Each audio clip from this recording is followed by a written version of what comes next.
Halo, perkenalkan kami dari kelompok 1. Kita akan mempelajari model pembelajaran inquiry. Asal kata.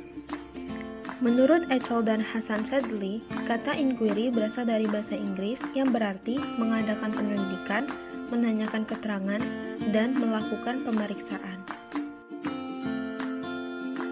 Yang kedua adalah pengertian.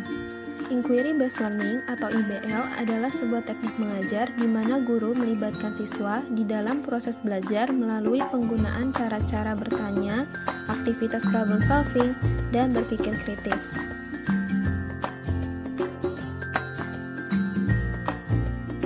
Dapat disimpulkan, inquiry merupakan suatu proses yang ditempuh siswa untuk memecah masalah, merencanakan eksperimen, melakukan eksperimen, mengumpulkan dan menganalisis data, dan menarik kesimpulan.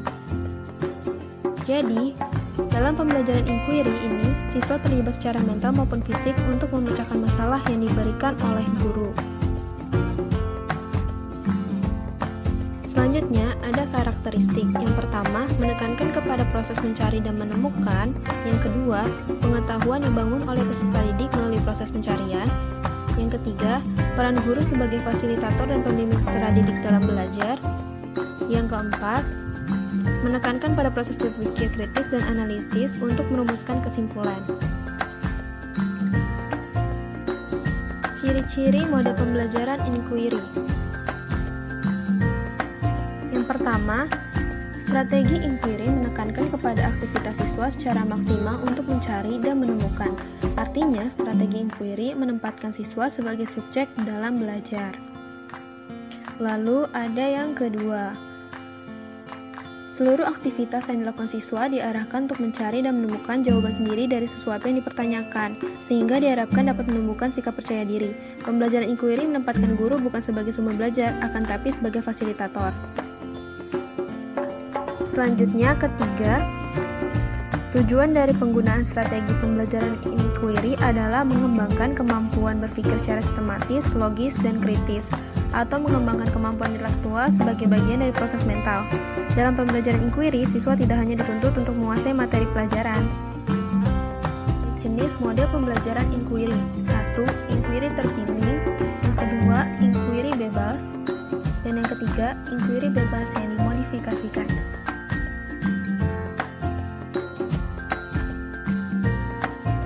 Inquiry terbimbing. Pendekatan inquiry terbimbing yaitu pendekatan inquiry di mana guru membimbing siswa melakukan kegiatan dengan memberikan pertanyaan awal dan mengarahkan pada suatu diskusi. Pada pendekatan ini, siswa akan dihadapkan pada tugas-tugas yang relevan untuk diselesaikan dengan baik.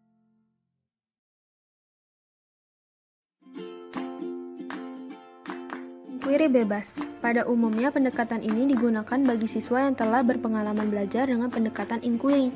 Karena dalam pendekatan inquiry bebas ini menempatkan siswa seolah-olah bekerja seperti seorang ilmuwan. Siswa diberi kebebasan menentukan permasalahan untuk diselidiki, menemukan dan menyelesaikan masalah secara mandiri, merancang prosedur atau langkah-langkah yang diperlukan. Selama proses ini, bimbingan dari guru sangat sedikit diberikan atau bahkan tidak diberikan sama sekali.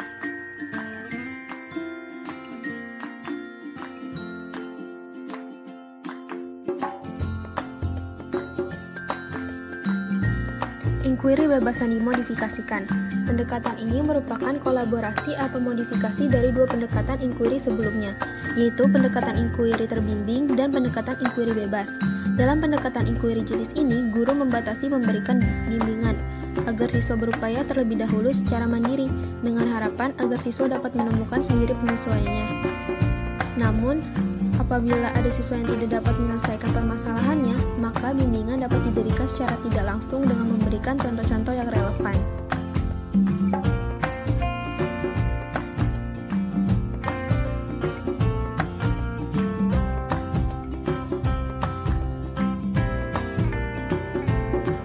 Selanjutnya prinsip-prinsip.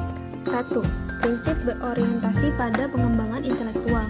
Berarti bahwa model pembelajaran inquiry tidak hanya berorientasi pada hasil belajar, tetapi juga berorientasi pada proses belajar, di mana model pembelajaran ini menekankan pada peserta didik dilatih untuk dapat mencari dan menemukan pengetahuan secara mandiri. Lalu yang kedua, prinsip interaksi. Berarti bahwa setiap proses pembelajaran merupakan proses interaksi.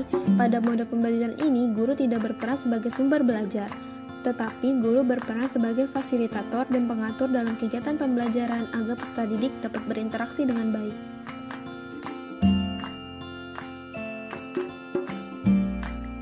Ketiga, prinsip bertanya berarti bahwa seorang guru memiliki peran untuk bertanya kepada peserta didiknya, serta dapat membimbing dan mendorong kemampuan menjawab peserta didik yang bermanfaat sebagai proses berpikir.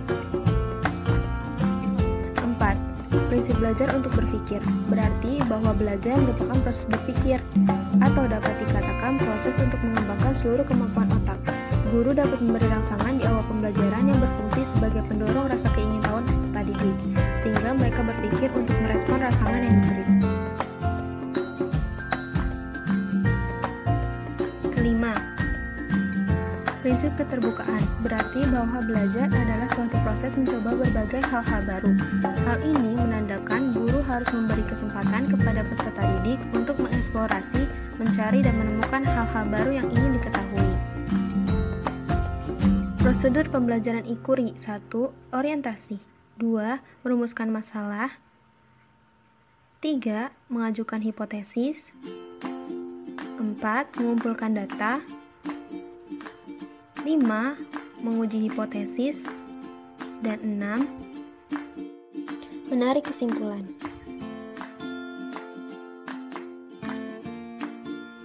Orientasi. Pada tahap ini, guru membina siswa agar tercipta suasana belajar yang responsif. Adapun hal-hal yang dilakukan pada tahap ini adalah sebagai berikut.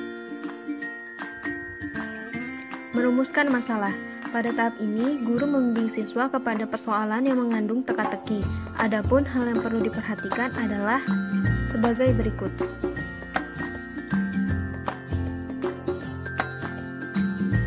Mengajukan hipotesis. Pada tahap ini, siswa diminta untuk membuat hipotesis terkait persoalan yang dikaji. Mengumpulkan data.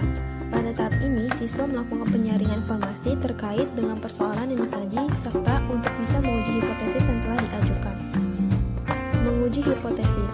Dalam tahap ini, hipotesis yang telah diajukan akan diuji berdasarkan data yang telah dikumpulkan, apakah sesuai atau tidak. Menarik kesimpulan. Pada tahap ini terjadi proses pendeskripsian tentang hasil temuan yang didapat dari pengujian hipotesis. Sasaran pembelajaran inquiry. 1. Keterlibatan siswa secara maksimal dalam proses dan kegiatan belajar. 2. Kegiatan terarah secara sistematis dan logis kepada tujuan pembelajaran. Dan yang ketiga, menunjukkan dan mengembangkan sikap percaya diri siswa terkait dengan hasil temuan dalam proses pembelajaran inquiry. Kelebihan. 1. Membentuk dan mengembangkan konsep diri pada siswa. 2. Menghindarkan siswa dari cara-cara belajar dengan menghafal. 3. Memberikan waktu pada siswa untuk mengasimilasi dan mengaktualisasi informasi. 4. Meningkatkan kemampuan ingatan dan pemahaman siswa terhadap materi. 5. Meningkatkan keterampilan siswa dalam memecahkan masalah. 6. Membantu guru meningkatkan motivasi belajar siswa. Dan yang terakhir, memungkinkan kelas menjadi lebih hidup dan dinamis dengan adanya proses diskusi. Kekurangan. 1. Kemungkinan terdapat kesulitan dalam manajemen alokasi waktu pembelajaran. 2. Memungkinkan terjadi kekeliruan terhadap informasi yang dikumpulkan siswa. 3. Ada hambatan pada siswa yang terbiasa menerima informasi dari guru. Yang keempat, sulit diterapkan di lingkungan belajar dan siswanya berjumlah terlalu banyak.